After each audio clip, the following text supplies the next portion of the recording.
네, 오랜만에 다시 인사드립니다. 저희 성경 공부 한 8, 9개월 정도의 휴식기를 가지고 원치 않았지만 휴식기를 가지고 다시 시작을 하게 되었습니다.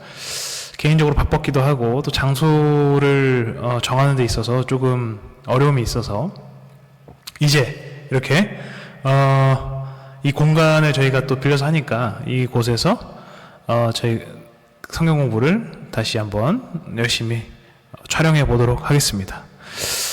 다시 성경 공부로 돌아가면 어떻게 할까, 다시 시작하면 어떻게 할까, 이런 것에 대해서 고민을 많이 했었습니다. 그래서 어떤 방식이 가장 좋을까, 제가 이전에는 이제 일어서서 칠판에 뭔가를 적으면서 하지 않았습니까? 글씨도 굉장히 안 좋았지만 그 방법을 했는데 사실 글씨도 알아보기 어렵고 또한 크게 시각적으로 도움이 되지 않는다라고 생각을 해서 차라리 앉아서 만담 형식으로 하지만 중간중간에 눈으로 볼 만한 자료들이 있으면 제가 사진으로 띄워드리는, 왜냐면 편집을 할 수 있으니까. 제가 또 편집을 조금 배웠기 때문에, 아주 조금이지만 편집을 조금 배워서 영상을 지금 저 혼자 녹화하고 있지만 저 혼자 청년부 예배드리는 장소에서 녹화를 하고 집에 가서 이제 편집을 하는 사이사이에 어떤 볼만한 사진 자료들이나 그림 자료들이 있으면 그런 것들 넣어서 조금 보기 편하게 하시는 게 좋겠다. 그래서 보시는 분들도 성경 공부라고 하지만 우리가 공부라기보다 성경에 대한 뭐 배움 정도로 해서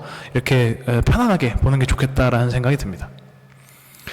이제 한 주제를 하나 잡고 갈 것 같습니다. 성경 공부에서 이 전과 다른 점이 뭐냐면, 이 전에는 사실 성경 한 구절 한 구절을 보면서 이것이 무엇을 의미하냐라는 주석식으로 저희가 했었고, 뭐 그 방식을 적절하게 쓸 수도 있습니다. 근데 제가 보기에 진짜로 우리에게 필요한 거는 어떤 것일까? 성경을 볼 때 우리가 무슨 성경 학자가 될 건 아니니까 성경을 볼 때 어떤 시각들이 필요할까? 이것에 초점을 맞췄습니다. 그래서 어떻게 볼 것인가? 가장 큰 주제로, 대주제로 이 부분을 잡고, 그리고 이것에 맞춰서 과연 어떤 방식대로 접근하는 게 좋을까라는 것들을 한번 생각을 해봤습니다. 예를 들면 가장 대표적인 것으로는 성경을 어떻게 볼까의 이제 소주제로서는 어떤 의도로 썼을까? 이 성경을 쓴 성경 기자. 우리가 예전에 이것까지 가면 또 굉장히 얘기가 길어지겠지만 첫 시간이니까 조금 주저리 하자면, 우리가 예전에는 성경이 쓰여진 것에 대해서 기계식 영감설이라고 해서 성경이 기계식으로, 그러니까 기계식이라는 건 기계가 썼다는 게 아니라 하나님께서 성경 기자들에게 영감을 주셨는데 그게 완전 기계처럼, 받아 적는 기계처럼 성경이 쓰여졌다, 이런 것을 좋아하고 그런 이론을 따랐던 시대가 있었습니다. 뭐 근본주의 신학이라고도 하지만. 근데 그런 것들을 가정을 해두고 성경을 보니까, 그러면 이 성경 기자의 자신의 의지, 배경들, 지식, 하나님의 이끄심, 이런 것들이 다 약간 상쇄되지 않습니까? 왜냐하면 기계처럼 그냥 하나님께서 불러주시는 대로 타자 치듯이 썼다. 그거는 조금 아니지 않을까라는 생각들이 사실 생기기 시작했고, 오늘날에 와서 가장 보수적인 견해는 성령의 영감을 받은 성경 기자들이 자기의 배경을 가지고 성경을 썼다라는 것들이 거의 저희가 정설로 채택하고 있기는 합니다. 그렇기 때문에 이 질문이 어떻게 보면 중요한 것 같습니다. 어떤 의도로 썼을까? 그 성경을 쓰는 기자는 이런 의도로 썼지만 하나님께서 그 의도까지도 사용하셔서 결국에는 이끄신다라는 방향으로 저희가 성경을 보는 겁니다. 그리고 어떤 배경에서 썼을까? 왜냐하면 제가 말씀드렸듯이 성경 기자도 배경이라는 게 있지 않습니까? 우리가 글을 쓸 때 배경이라는 게 있습니다. 예를 들어서 우리가 일제강점기 때 써졌던 뭐 소설이나 수필 같은 걸 보면 그 시대적 배경이라는 게 있고, 아니면 뭐 6.25 전쟁 시에 써졌던 글들이나 그런 것들 보면 뭐 민족의 분단에 대한 아픔, 뭐 이런 배경들이 있지 않습니까? 그런 것처럼 그 성경 기자가 썼던 그 배경은 과연 어떤 배경인가가 중요합니다. 왜냐하면 구약이냐 신약이냐를 가르는 가장 중요한 배경이 되기도 하고, 그 사이에 있었던 그 중간기에서의 일어났던 사건들이 또 신약의 기자들에게 영향을 주기 때문에 뭐 그런 것들을 우리가 볼 수 있지 않을까, 그런 생각이 듭니다. 그래서 결국에는 하고자 하는 말은 무엇일까? 성경 기자가 이 성경의 스크립트를 통해서 하고자 하는 말은 무엇일까? 그리고 또한 하나님께서 이들의 생각과 이들의 배경과 이들의 의도를 통해서 우리에게 하시는 말씀은 또 무엇일까? 왜냐하면 우리가 성경이라는 것에 대한 다른 생각들이 있지 않습니까? 그러니까 단순히 이건 성경 기자가 쓴 게 아니라 하나님의 이끄심에 따라서 사용이 된 겁니다. 하나님이 불러주신 건 아니지만 성령의 이끄심과 하나님의 의도에 따라서 성경이 쓰여졌다. 그래서 하나님께서도 우리에게 이를 통해서 오늘날에도 이 성경의 본문들을 통해서 우리에게 하시는 말씀이 무엇일까까지 볼 수 있는 그런 시각들을 가지면 우리가 성경 한 권 한 권을 보는 데 있어서 도움이 되지 않을까? 그런 생각들을 해서 주요 골자들을 그렇게 잡았습니다. 물론 뭐 말은 거추장하겠지만 제가 그걸 다 다룰 수 있을지도 모르겠고 일단 한번 가보도록 하겠습니다. 예를 들면 저는 이제 마태복음부터 시작을 하려고 했는데, 왜냐하면 저희가 구약의 창세기부터 시작을 했었는데 다시 돌아갈 겁니다. 돌아갈 거지만 좀 순서가 왔다 갔다 할 수도 있지만 제가 잘 유튜브에 정리를 해 놓을 거고, 그래서 마태복음을 일단 오늘 처음에 시작을 하고 한번 예를 들어 보겠습니다. 마태복음은 어떤 의도로 쓰여졌을까? 한번 이런 것들을 생각을 해보고 싶습니다. 애초에 이 질문이 나오려면 그런 생각도 해야 됩니다. 복음서가 왜 4개나 될까? 마태, 마가, 누가, 요한복음이라는 우리가 복음서가 4개가 있지 않습니까? 우리 성경의 정경 안에. 사실 외경이나 위경은 말씀드리고 싶지 않지만 외경까지 가더라도 다른 복음서들과 비슷무리한 것들이 있는데, 근데 왜 이 복음서는 왜 우리에게 4개나 주어졌을까? 이런 생각 혹시 해보셨습니까? 왜냐하면 사도행전, 신약 성경에서 역사서라고 하면 사도행전이고, 그러니까 역사서는 하나밖에 없는데, 역사서는 2-3개가 있는 게 아니라 하나밖에 없는데 왜 복음서는 4개나 될까? 아주 흥미로운 질문이지 않습니까? 왜냐하면 이것들을 보면 당시 상황이 어땠는지, 또 예수 그리스도라는 인물이 하나의 복음서에 담기에는 너무나 많은 의미들을 함축하고 있고 또한 많은 일들을 행하셨으며, 그 다양한 각도에서 보았을 때 진정한 그리스도, 예수께서 그리스도라는 그 사실을 우리가 알 수 있기 때문은 아닐까라는 그런 질문을 해볼 수 있는 겁니다. 그런 생각들, 그런 전제를 갖고 어떤 의도로 쓰여졌을까? 마태복음은, 마태의 집필 의도는 무엇일까? 하나님께서 이 마태복음을 선택하셨고 마태 기자가 쓴 이 복음서를 선택하셨던 것처럼 그렇다면 마태의 의도는 무엇일까? 그런 것들을 보기 위해서는 사실 시작을 보는 게 중요합니다. 예를 들어서 누가복음 같은 경우에는 시작 자체가 데오빌로 각하에게 쓰여지는 글이라고 하는 것으로 보아서 누군가에게 설득하고 설명하는 듯한 뉘앙스를 사실 취하고, 우리가 나중에 누가복음에 가서 보겠지만 역사서와 비슷한 형식을 취하긴 합니다. 나중에 뒤에 가서 또 자세하게 다루겠습니다만, 마태복음은 그러면 무엇으로 시작합니까? 무엇으로 시작하는지를 보면 그 의도를 알 수 있습니다. 예를 들어서 바울 서신 같은 경우에는 바울이 그 교회의 공동체에다가 인사하는, 그리고 자기가 누군지, 자기가 왜 사도인지, 자기가 예수 그리스도를 어떻게 만났고 그런 것들에 대해서 적지 않습니까? 그럼 마태복음은 처음에 무엇으로 시작하는가를 봐야 됩니다. 아마 지금 성경책들을 다 피고 계실 테니까 족보로 시작하지 않습니까? 족보 중요합니다. 족보. 우리가 사실 성경을 읽으면 족보에 대해서 큰 감흥이 없고, 읽다 보면은 졸기 딱 좋은 부분이 사실 족보이긴 하지만, 근데 이게 또 의도를 알고 보면 그렇지 않습니다. 우리가 조금 의도 없이 그냥 의미 없이 읽다 보니까 족보가 그냥 누가 누굴 낳았구나 이 정도로 생각하고, 우리 또 대한민국 사람들 족보에 또 익숙하니까 그렇게 생각할 수 있겠지만, 족보라는 것에 의미가 담겨 있다라는 것을 볼 수 있습니다. 이 족보. 예를 들면 마태복음 1장 1절에 누구로 시작합니까? 누구로 시작합니까? 아브라함으로 시작합니다. 아브라함. 여기서 하려는 말이 무엇일까? 예를 들면 구약에 있는, 창세기에 있는 족보라든지, 아니면 누가복음에도 사실 족보가 나오는데 누가복음의 족보라든지, 거기에서 가장 처음에 인간을 누구라고 묘사합니까? 보통 구약의 창세기나 아니면 신약에서 누가복음에서 가장 첫 번째 인물들을 묘사할 때는 보통 아담을 적습니다. 근데 왜 마태복음에서는 아브라함을 적을까? 이런 질문에서 시작하는 겁니다. 왜 아브라함을 적었을까? 아브라함이 어떤 민족의 우리가 조상, 물론 믿음의 조상이긴 하지만 히브리서를 통해서 봤을 때 우리가 믿음의 조상이라고 하지만 그 당시 마태 관점으로 봤을 때 그 당시 1세기 유대 관점으로 봤을 때 아브라함은 어떤 민족의 조상입니까? 시조. 이스라엘 민족의 시조입니다. 사실. 왜냐하면 하나님께서 아브라함을 갈대우르에서 부르셔서 별들과 같이 많은 민족들을 만들겠다고 하시고 만든 민족이 이스라엘 민족입니다. 엄밀히 따지면. 나중에 이제 신앙적인 믿음의 조상이 되긴 하지만, 우리들의 믿음의 조상이 되긴 하지만, 육체적으로 보았을 때는 이스라엘의 민족입니다. 그런 것들 보면 그런 생각이 들 수 있는 겁니다. 아브라함부터 시작하고 그 뒤에 또 뭐라고 합니까? 다윗의 자손. 이거 완전 이스라엘의 정통 계보입니다. 가장 대표적인 인물이지 않습니까? 아브라함과 다윗.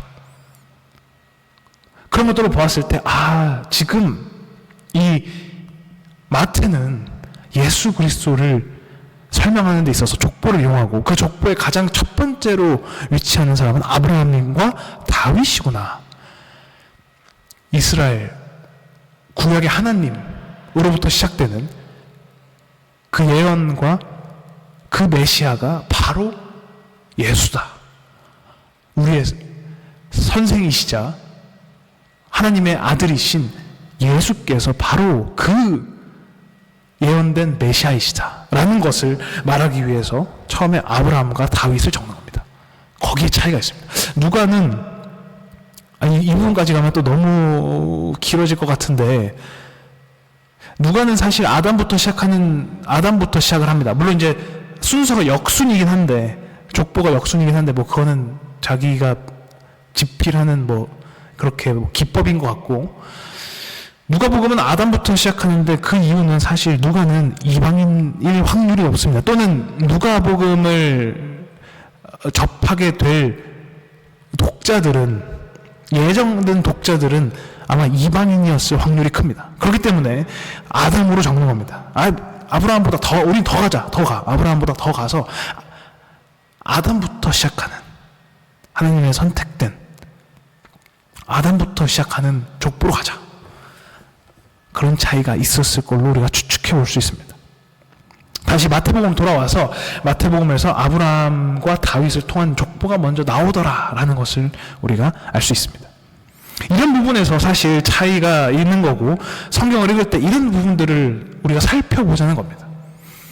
단순히 그냥 읽어 나가는 것이 아니라, 그리고 거기에 대해서 어떤 주석과 해석 같은 것들에 집중하는 것이 아니라, 이 부분을 보면 마태가 이렇게 썼을 의도를 우리가 볼 수 있고, 마태의 세계관을 들여다볼 수 있고, 우리가 그럼으로 인해서 4가지 복음서를 다 종합해서 봤을 때 예수 그리스도는 이런 분이시구나, 예수님께서는 이래서 당시 그리스도로서 제자들이 생각했고 그게 오늘날 우리에게까지 오고 있구나라는 것들을 우리가 볼 수 있다는 겁니다. 굉장히 흥미롭지 않습니까? 이제 그 후에 어떤 일들이 있었는가를 한번 보도록 하겠습니다. 1장에서는 이제 예수님의 족보와 예수님의 탄생에 대해서 그리는 것을 볼 수 있습니다. 그리고 나서 이제 또 누가 나옵니까? 동방박사들이 나오지 않습니까? 그래서 동방박사들이 나와서 헤롯 대왕에게 가서 이러한 일이 있어 아마 그 예언하신 그의 메시아께서 베들레헴에서 태어나실 것이다 라는 것들을 이제 헤롯 대왕에게 말하게 되고, 헤롯은 그 얘기를 듣고 어린아이들을 죽이게 되는, 그래서 그 헤롯을 피해서 이집트로 예수님께서 피신하시는 장면들을 마태복음은 그리고 있습니다. 사실 이 부분도 굉장히 중요한데, 이 부분에서 우리는 어떤 걸 알 수 있냐면, 사실 예수님의 어릴 적 그 탄생과 관련돼서 다루고 있는 것은 마태복음과 누가복음입니다. 그 이유도 사실 있을 텐데, 왜냐하면 마가복음과 요한복음의 성격은 좀 다르기 때문에, 이 탄생을 다루고 있는 것은 마태복음과 누가복음인데, 이 앞에서 다루고 있는 스토리가 다른 부분들을 다루고 있습니다. 다른 부분들을 다루고, 제가 용어를 사용하는 거에 아주 민감한데, 다른 부분들을 다루고 있습니다. 예를 들면 마태 같은 경우에는 조금 더 큰 밖에서 거시적으로 보는 관점으로 예수님께서 태어나셨다가 헤롯 대왕에 이런 일들이 있어서 저렇게 되어서 피신 가셨다, 이집트로 가셨다, 이렇게 다루고 있고, 누가 같은 경우에는 말 구유에서 어떻게 어렵게 태어나셨는지 뭐 그런 것들을 그리고 있지 않습니까? 그리고 막 베들레헴에 가게 되는 뭐 이유들, 인구 조사라든지 뭐 그런 것들을 상세하게 다루고 있습니다.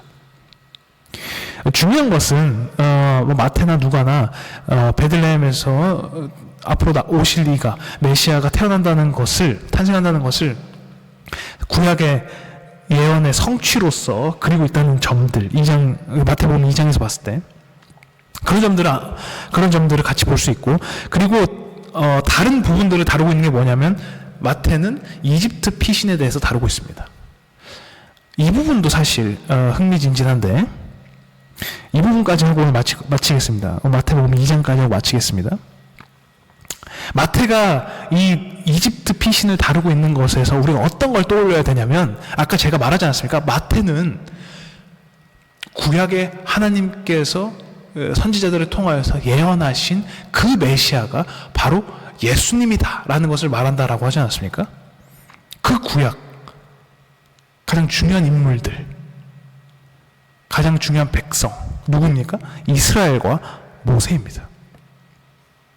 지금 마태는 어떤 것들을 묘사하냐면, 어떤 것들에 초점을 맞추냐면, 마치 예수님께서 이스라엘과 모세와 같은 행적을 걸으시지만 그분께서는 이스라엘 백성들처럼 실패하지 않고 성공할 하나님의 진정한 자녀라는 그런 생각과 그런 확신을 가지고 이 부분을 마태복음 2장에다가 넣은 겁니다. 누가에게 있어서는 더 다른 부분이 중요하게 여겨졌고, 마태에게 있어서는 이 부분이 굉장히 중요했던 겁니다. 예수님께서는 성공하신 이스라엘이다, 성공하신 하나님의 자녀다, 성공하신 선택된 분이다. 이스라엘 백성들은 실패하고 무너졌지만 예수님께서는 이 성취들을 이루시는 분이다 라는 것을 보이고 싶은 겁니다. 그래서 이 부분에 집중해서 거시적으로 보는 겁니다. 그래서 물론 우리가 다음 시간에 보겠지만 마태복음 4장에 보시면 이제 그 광야 시험이 나오지 않습니까? 사실 연결되긴 합니다. 어쨌든 중요한 것은 예수님께서 이제 이 부분이 중요한데, 예수님께서 어디로 피신하십니까? 이집트로 피신하셨다가 이집트에서 다시 이스라엘로 올라오십니다. 이게 어떤 거와 비슷하냐면, 이스라엘 민족이 기근이 들어서 이집트로 피신합니다. 누가 있을 때? 야곱이랑 요셉이 있을 때 이집트로 피신했다가 이집트에서 다시 출애굽해서 이스라엘로 갑니다.